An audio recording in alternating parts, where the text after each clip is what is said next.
तो हम लोग आज की करंट अफेयर क्लास में बातचीत करने वाले हैं कुछ नए अपॉइंटमेंट्स या यूं कहें person in news pin person in news वाली कैटेगरी में।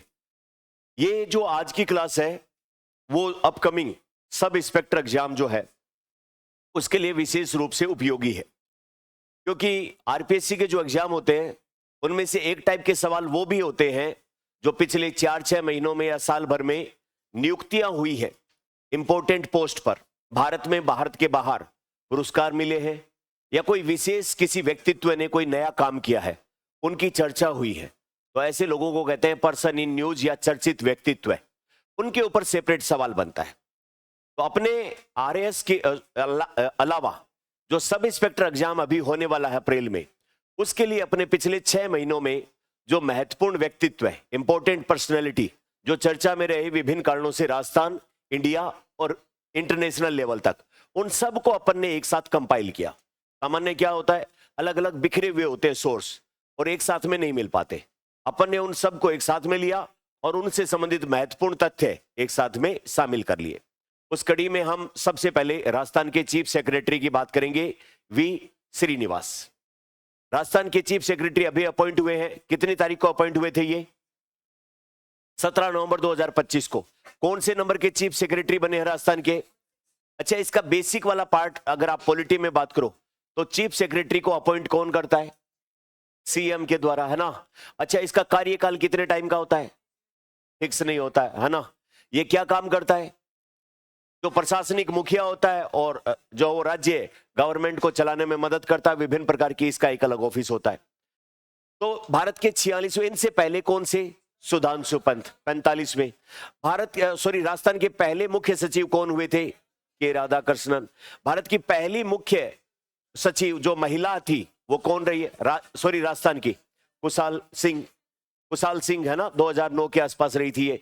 सबसे लंबा कार्यकाल किसका रहा? इफेक्ट शायद आपने पहले भी पढ़ रखे होंगे, है ना। अब एक बात इनके साथ और जुड़ी हुई, वी श्रीनिवास के साथ में, ब्रुसेल्स बेल्जियम की राजधानी, यूरोप में एक देश है बेल्जियम और उसकी राजधानी क्या है? ब्रुसेल्स। वहां पर एक इंस्टीट्यूट है जिसका नाम है international institute of administrative sciences, AIIAS, Brussels में, बेल्जियम की राजधानी। वहां पर जो है वो पूरी दुनिया में पब्लिक एडमिनिस्ट्रेशन से संबंधित रिसर्च की जाती है, ट्रेनिंग दी जाती है, कोर्सेज चलाए जाते हैं। उस इंस्टीट्यूट के ये क्या रह चुके हैं? अध्यक्ष रह चुके हैं। और ये पहले इंडियंस है जिन्होंने नाम ये किया है। ये 1989 बैच के आईएएस है। अब इनका कार्यकाल सितंबर 2026 तक का है ना। तो ये इनके बारे में अपने को पता होनी चाहिए, अपने चीफ सेक्रेटरी है। उसके बाद दूसरा जो पर्सनैलिटी है वो राघवेंद्र काचवाल। अपने राजस्थान में जो हर राज्य सरकार में एक प्रिंसिपल लीगल जो है वो सेक्रेटरी की नियुक्ति की जाती है। तो राज्य सरकार को विभिन्न लीगल मामलों से संबंधित जो इवोल्यूशन या जो भी रूटीन के कार्य होते हैं उनमें गाइड करने का काम करता है या उसके ऊपर काम करता है। ये जो श्री राघवेंद्र काचवाल है ये कहाँ के? राजसमंद जो अपना डिस्ट्रिक्ट है उसके जो वो जिला और सत्र न्यायाधीश जो है वो थे। और अब ये किसके रूप में काम कर रहे हैं? प्रिंसिपल लीगल, वो लॉ सेक्रेटरी के रूप में अपने राजस्थान के काम कर रहे हैं, जिनका नाम है राघवेंद्र काचवाल। प्रमुख विधि सचिव नियुक्त किया गया इनको। दो पर्सनालिटी हो गई, पहले अपने चीफ सेक्रेटरी और दूसरे प्रिंसिपल लॉ सेक्रेटरी। अब हैं सुनील शर्मा। इनका जो है वो राज्य सूचना आयुक्त के रूप में नियुक्ति की गई है 8 दिसंबर 2025। अपने राजस्थान का जो इंफॉर्मेशन कमीशन है उसके चीफ इंफॉर्मेशन कमिश्नर कौन है? ML लाठर साहब, जो पहले आईपीएस है और अभी ML लाठर चीफ जो है वो इंफॉर्मेशन कमिश्नर है। उनकी सहायता करने के लिए 4 और जो वो इंफॉर्मेशन कमिश्नर होते हैं उनमें से एक की नियुक्ति मिस्टर सुनील शर्मा की गई है 8 दिसंबर 2025। कितने साल के लिए इनकी नियुक्ति होती है? या तो 3 साल या फिर पहले 65, कोई सा भी एक जो है वो पहले पूरा हो उसके लिए नियुक्ति की जाती है। फिर उसके बाद है प्रोफेसर मदन मोहन झा। अपने जयपुर में एक संस्कृत यूनिवर्सिटी है जिसका नाम क्या है? जगत गुरु रामानंदाचार्य राजस्थान संस्कृत विश्वविद्यालय, उसके वीसी, कुलगुरु। आजकल इनको क्या बोलते हैं? कुलगुरु, है ना। पहले वाइस चांसलर बोलते थे, अब इनको क्या बोलने लग गए? कुलगुरु। उसके रूप में स्थापना की है। फिर है डॉक्टर राजेंद्र बाबू दुबे।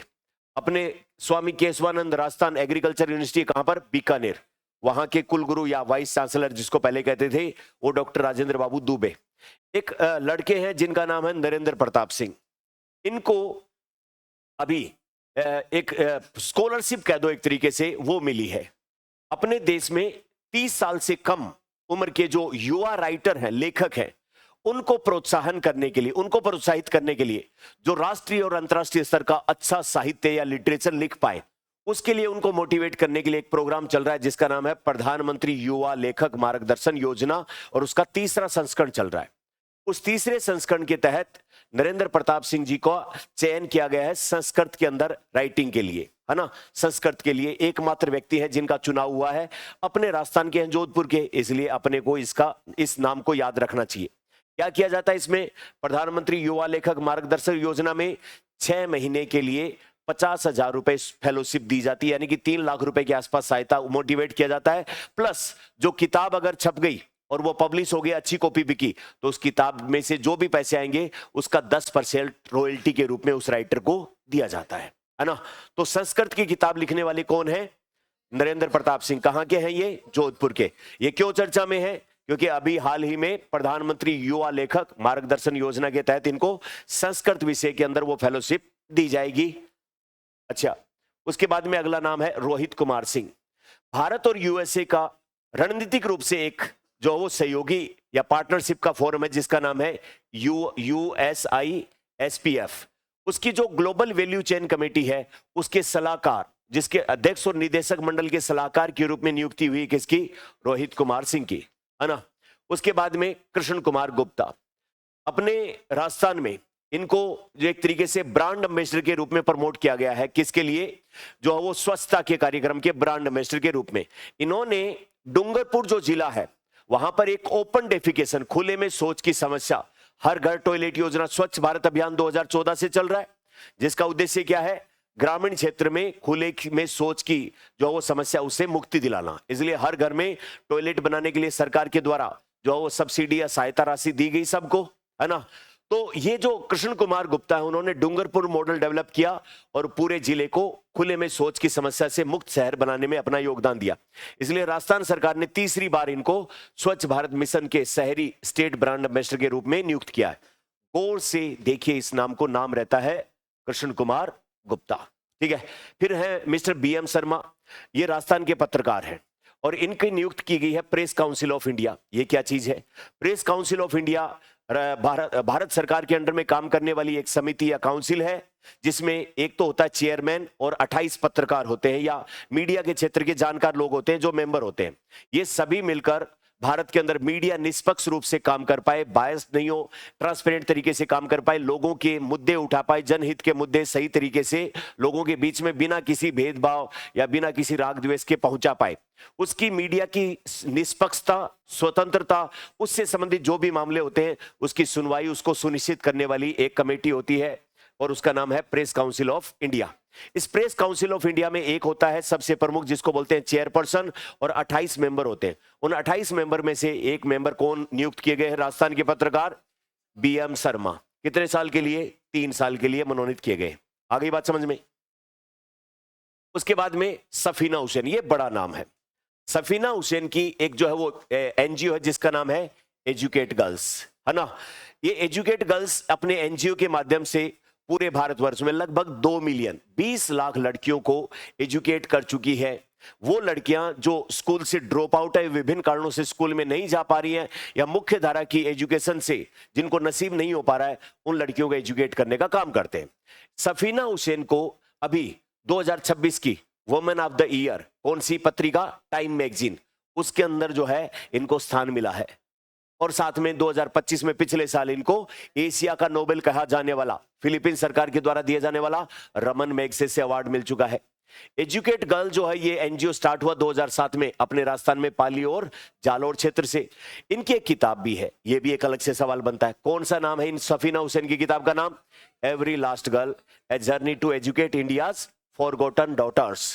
जो भारत की बेटियां भुलाई जा चुकी है उनको शिक्षा देने के लिए जो है वो एवरी लास्ट गर्ल, यानी कि हाशिए के ऊपर विभिन्न जो है वो सुविधाओं के अभाव में या अनेक कारणों से जो बेटियां पढ़ नहीं पा रही हैं, उनके लिए हम जो है वो एक NGO स्टार्ट करें और उसका नाम क्या है?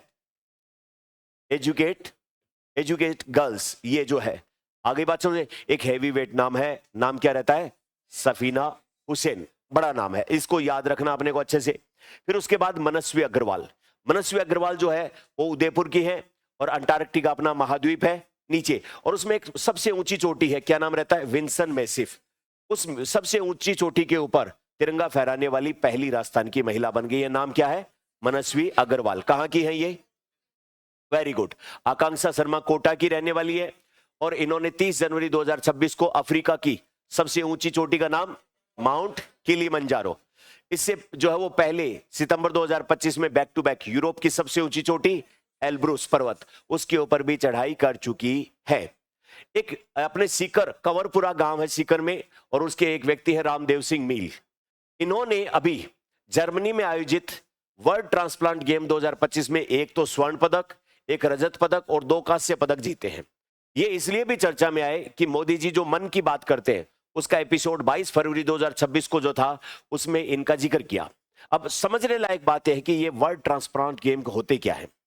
ट्रांसप्लांटेशन क्या होता है? किसी व्यक्ति का कोई उत्तक या अंग काम करना बंद कर देता है, जैसे किडनी, लीवर या कोई भी चीज, कोई दूसरा व्यक्ति उसको अपना ऑर्गन डोनेट करता है, तो वो जो ऑर्गन डोनेट किया गया है वो उस दूसरे बीमार व्यक्ति के शरीर में लगाया गया, वो क्या कहलाता है? ट्रांसप्लांट करना, है ना। तो ऐसे व्यक्ति जिनको ऑर्गन ट्रांसप्लांट किए गए हैं, ऐसे व्यक्ति जिनको ऑर्गन ट्रांसप्लांट किए गए, जैसे कि किडनी या लीवर का कोई भी भाग या बोन मैरो, जो भी शरीर का कोई भी कॉर्निया वगैरह जो, तो इसका मतलब वो व्यक्ति जिसको ऑर्गन ट्रांसप्लांट करने की जरूरत पड़ी वो व्यक्ति अच्छा खासा बीमार रहा होगा। और अच्छा खासा बीमार व्यक्ति जो है उसके अंदर ऑर्गन ट्रांसप्लांट करवाने के बाद जीवन में एक उम्मीद जगाना, एक स्वस्थ भागता दौड़ता सक्रिय जीवन विकसित करना। तो फिर ऐसे लोग जिनका, दुनिया भर के ऐसे लोग जिनको ऑर्गन ट्रांसप्लांट किए गए हैं, उनके गेम आयोजित करवाना, ताकि उन लोगों में भी मुख्य धारा में शामिल हो, जीवन के प्रति सकारात्मक दृष्टिकोण हो, ऑर्गन ट्रांसप्लांटेशन के बारे में जागरूकता फैले, और जो ऑर्गन डोनर हैं जिन्होंने अपना ऑर्गन डोनेट किया उनके प्रति सम्मान व्यक्त किया जा सके। उसके लिए कौन से खेल आयोजित किए जाते हैं? World transplant game. और इसका 2025 में भारत की तरफ से कौन? रामदेव सिंह मील। कितने पदक जीते इसमें? 4 पदक, एक तो गोल्ड, एक सिल्वर और 2 ब्रोंज। कहां पर आयोजित हुआ था ये? सीकर में। नाम क्या है इनका? रामदेव सिंह मील, है ना। आ गई बात समझ में। एक अच्छा सवाल यहां से भी बनता है, प्रधानमंत्री ने मतलब समावेशिता, सोसाइटी के अंदर सभी लोगों का रिप्रेजेंटेशन हो, इसलिए इनका एक इंस्पायर करने वाला एग्जांपल कोट किया है अपनी मन की बात। अगले हैं अजय रस्तोगी। राजस्थान हाईकोर्ट द्वारा राजस्थान क्रिकेट एसोसिएशन आरसीए, ये क्रिकेट वालों का झगड़ा होता रहता है, मैच वहां होंगे, आईपीएल होंगे, और तो इसके लिए लोकपाल नियुक्त किया ताकि ये ट्रांसपेरेंट तरीके से काम करे, उनकी जांच वांच करके। ये कितने साल के लिए?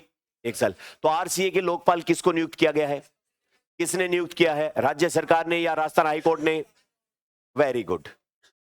उसके बाद में है मिस्टर राजकुमार गोयल। इनको केंद्रीय सूचना आयोग में 13वां मुख्य सूचना आयुक्त नियुक्त किया गया है, 13वां chief information commissioner central level पर।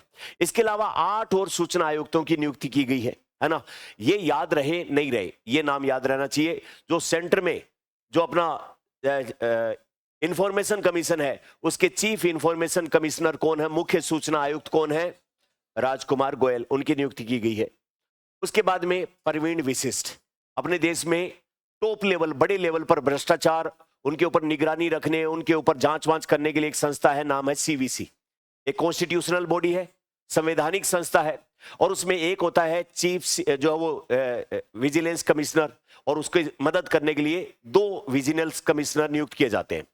तो अभी केंद्रीय सतर्कता आयोग में सतर्कता आयुक्त नियुक्त किया गया है किसको? मिस्टर प्रवीण विशिष्ट को। इनका कार्यकाल कितना होता है सीवीसी के अंदर? 4 साल या 65 वर्ष, दोनों में से जो भी पहले हो जाए। अभी अपने जो चीफ विजिलेंस कमिश्नर है वो कौन है? पीके श्रीवास्तव। इनके अलावा 2 विजिलेंस कमिश्नर होते हैं, उनमें से एक की नियुक्ति अभी की गई, नाम क्या है? प्रवीण विशिष्ट। अब AK बाला सुब्रमण्यम, ये अपने देश में एटॉमिक एनर्जी जो है, यानी कि परमाणु ऊर्जा, यूरेनियम, उससे चलने वाले जो वो परमाणु संयंत्र या उससे रिलेटेड और जितनी भी गतिविधि हैं उन सब का रेगुलेशन करने के लिए एक संस्था है जिसका नाम है एटॉमिक एनर्जी रेगुलेशन बोर्ड। इस एटॉमिक रेगुलेशन एनर्जी बोर्ड के अध्यक्ष की नियुक्ति के रूप में किसका हुआ है? AK बालाकृष्णन, जो अपने देश में यूरेनियम, उसके सेंट्रिफिकेशन और सारी प्रोसेस को रेगुलेट करने के लिए काम करने वाली संस्था है। शत्रुजीत सिंह कपूर, अपने देश में ITBP है। ITBP मतलब इंडो तिब्बतियन बॉर्डर पुलिस जो है, उसके महानिदेशक किसको नियुक्त किया गया है? शत्रुजीत सिंह कपूर। और इसी प्रकार जो BSF है, उसके महानिदेशक प्रवीण कुमार को। शत्रुजीत सिंह कपूर किसके हैं? ITBP के। और प्रवीण कुमार किसके हैं? BSF के। Very good. अब कुछ राज्यपाल और अलग अलग राज्यों के हाई कोर्ट के अंदर कुछ न्यायाधीशों की भी नियुक्तियां की गई है ना। इनमें से मतलब 2-3 अगर नाम याद रह पाए तो ठीक है, वरना ज्यादा है। खास करके राज्यपाल और उपराज्यपाल वाली तो मैच द फॉलोइंग में अभी पिछले दिनों ही नियुक्ति हुई है, तो अपने से पूछ ही सकता है। नंद किशोर यादव को भेजा गया है कहां? नागालैंड का राज्यपाल बना के। अब ये नाम पढ़ने आप भी पढ़ सकते हैं, अलग से कोई खास बात तो इतनों की है नहीं। तो हाई कोर्ट के जज और साथ में राज्यों के राज्यपाल और उपराज्यपाल, कोई खास इंफॉर्मेशन इनसे संबंधित होती तो वो तो हम डिस्कस कर लेते। एयर मार्शल नागेश कपूर जो है वो वाइस एयर चीफ बनाए गए हैं, है ना। उप प्रमुख नियुक्त किया गया है किसको? नागेश कपूर को। सुनेत्रा पवार, अजीत पवार जो महाराष्ट्र के उप मुख्यमंत्री थे, उनकी विमान हादसे में मृत्यु हो गई थी। उनकी पार्टी NCP, अब उनकी तरफ से जो वो उनके स्थान पर अजीत पवार की तरफ से उनकी पत्नी सुनेत्रा पवार को महाराष्ट्र की पहली डेप्यूटी CM के रूप में शपथ ली है। NCP या राकपा विधायक दल की नेता भी इनको नियुक्त किया गया है। Sangeeta Barua, press club of India की पहली महिला अध्यक्ष को नियुक्त किया गया है। क्या नाम है? संगीता बरुआ। सिमरन बाला, अभी जो अपना गणतंत्र दिवस की परेड हो रही थी, उसके अंदर CRPF जिसमें जो वो सारे पुरुष परेड कर रहे थे, उसका नेतृत्व, उसकी लीडरशिप करने वाली पहली महिला अधिकारी कौन है? सिमरन बाला, है ना। उसके बाद में काम्या कार्तिकेयन, ये इतनी छोटी सी बच्ची है 18 साल की, जो एक तरीके से स्कीइंग एक स्पोर्ट्स होता है, बर्फ के ऊपर फिसलने वाला, जिसमें नीचे वो जो है वो 2 बोर्ड से होते हैं और साइड में 2 लोहे की डंडियां सी होती है और उनकी सहायता से बर्फ के ऊपर आगे फिसलते चले जाते हैं। उस स्पोर्ट्स का क्या नाम है? स्कीइंग। तो दक्षिणी ध्रुव तक स्की करने वाली सबसे कम उम्र की इंडिया की और दुनिया की 2 नंबर की ये महिला। माउंट एवरेस्ट पे भी जा चुकी इतनी छोटी सी उम्र में, सबसे कम उम्र की भारतीय और विश्व की दूसरी। और 7 समिट चैलेंज, ये 7 समिट चैलेंज क्या है?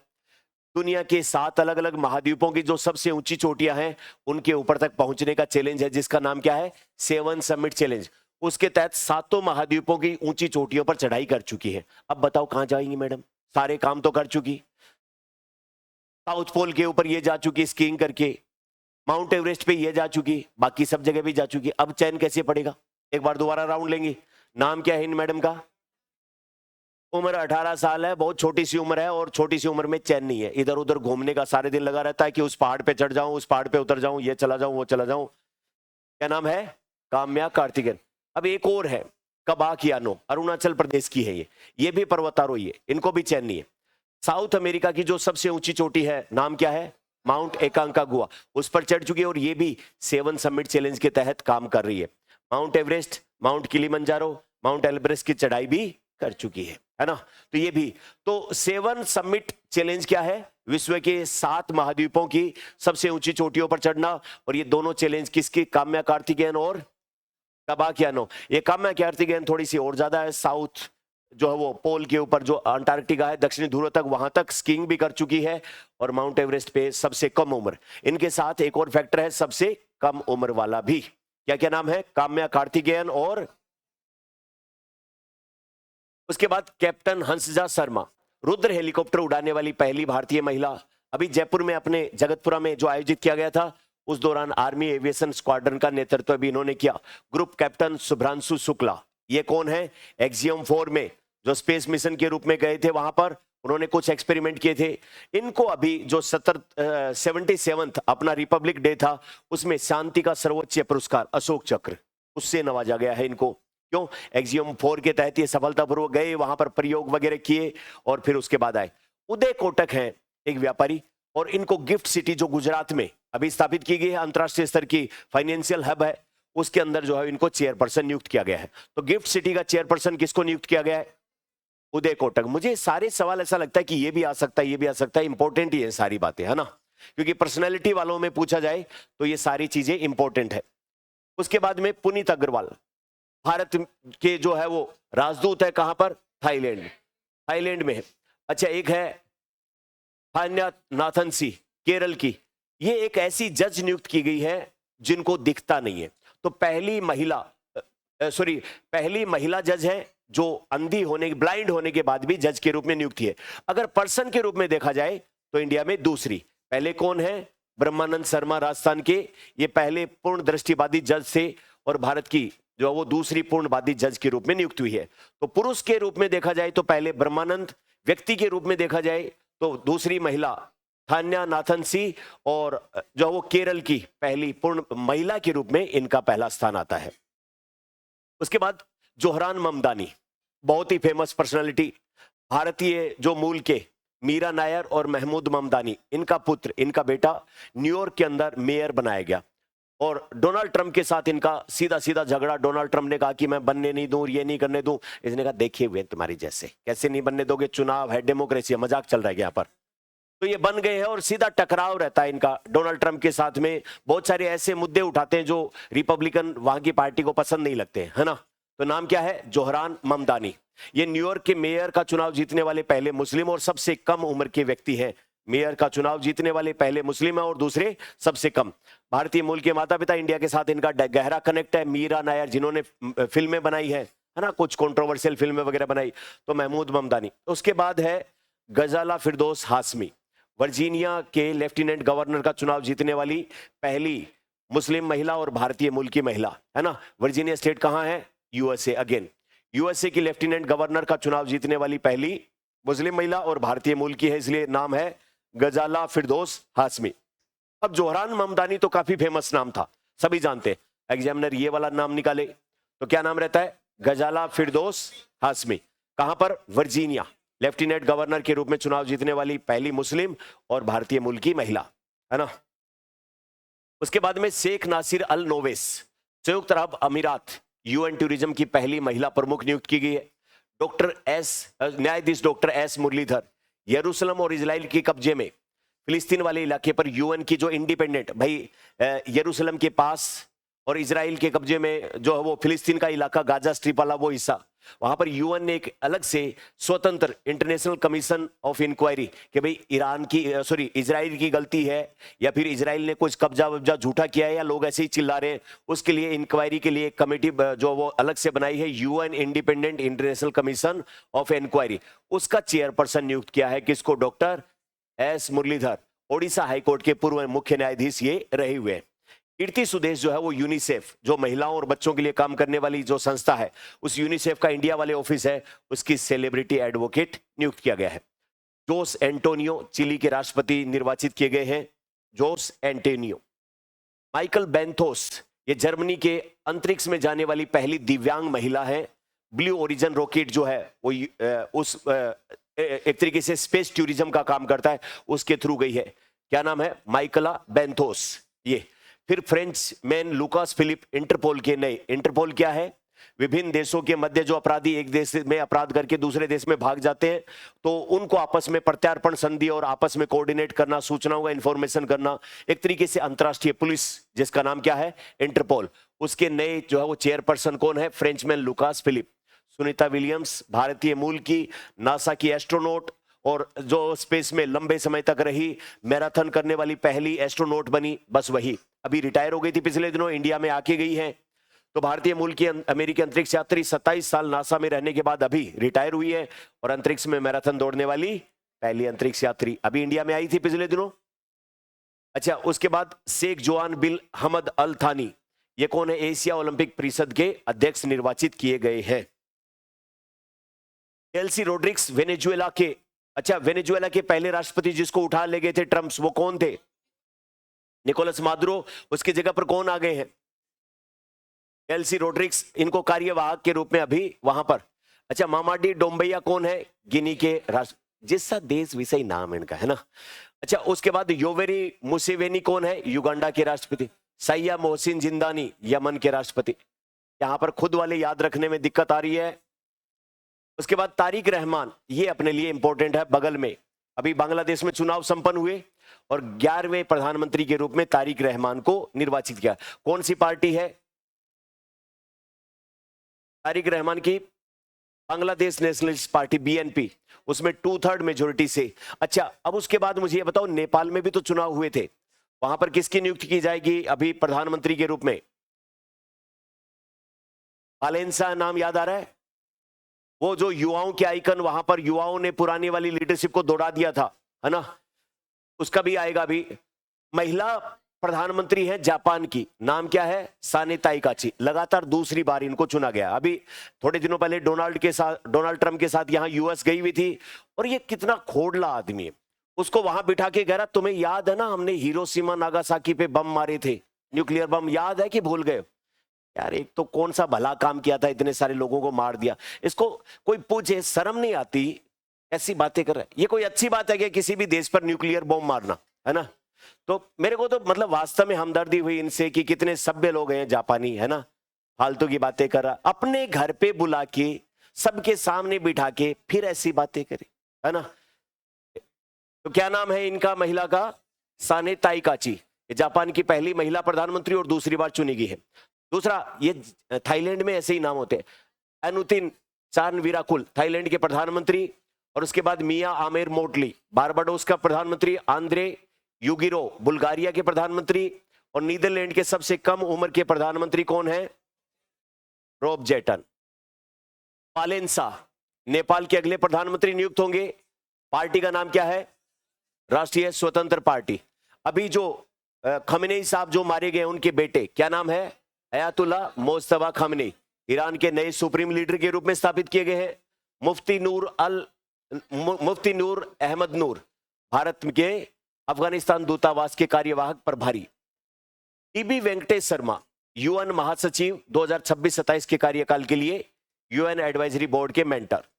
पी रविंद्रन, ये एक इंपॉर्टेंट नियुक्ति है आर्टिफिशियल इंटेलिजेंस पर यूएन की, जो इंडिपेंडेंट इंटरनेशनल साइंटिफिक पैनल बना है, जो एआई का भविष्य पे क्या अच्छा बुरा प्रभाव पड़ने वाला है, उसके अंदर उस पैनल में नियुक्त की गई है। आईआईटी मद्रास में प्रोफेसर है, नाम क्या है? बी रविंद्रन। तो यूएन का एक इंडिपेंडेंट पैनल बना है जो एआई का विश्व के ऊपर क्या प्रभाव अच्छा बुरा पड़ेगा उसकी समीक्षा करने वाला काम करेगा। अब सवाल सोल्व करके बताओ मुझे।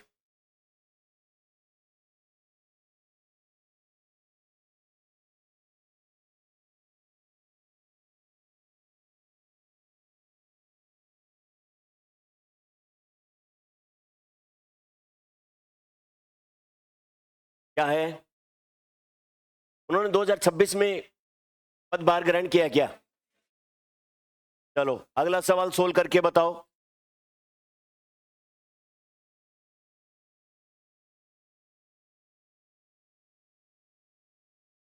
अच्छा, अगला सवाल सोल्व करके बताओ। मैच द फॉलोइंग करो।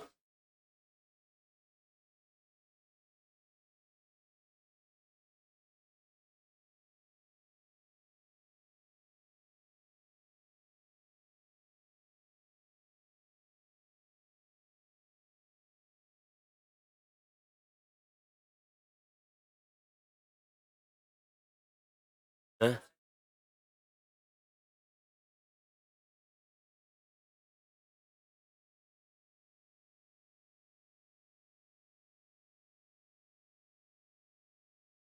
अगला सोल्व करके बताओ।